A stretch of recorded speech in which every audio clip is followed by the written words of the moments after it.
Samantalang may paglilinaw naman ng ombudsman tungkol sa usapin ng hindi naideklarang campaign donations umano kay Senator Rodante Marcoleta. Suportado naman ang isang senador ang ombudsman sa laban para sa transparency at accountability.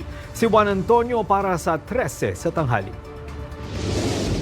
Nilinaw ng Office of the Ombudsman na hindi lamang limitado sa government funds ang pagkaso ng plunder laban sa individual. Sakop rin nito ang private funds na nakabase sa ilalim ng batas. Own admission rin ng mga campaign donors na nagbigay sila ng donasyon kay Senador Rodante Marcoleta na kinumpirma rin ng senador sa mga pahayag nito sa telebisyon. Nagkaroon din daw ng series of donations kay Marcoleta mula sa 3 campaign donors.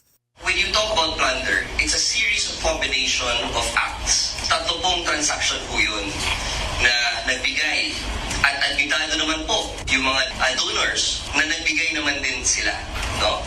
And from the own admissions as well of Senator Marcoleta, tinanggap niya yung 75 million. Ngunit hindi po niya nadeklara sa SALN, neither niya dineklara sa kanyang SOSE. Nagpahayag naman ng suporta si Senador Ping Lacson kay Ombudsman Remulla. Naniniwala ang senador na hindi ito magpapatinag sa pressure na dala ng mga pagtitipon ng Iglesia ni Cristo. Nauna nang sinabi ng ombudsman na parehong para sa transparency at accountability ang kanilang ipinaglalaban at ng mga nagsasagawa ng pagtitipon sa EDSA. Para sa totoong balita sa Bagong Pilipinas, Juan Antonio ng IBC para sa 13 sa tanghali, Congress TV.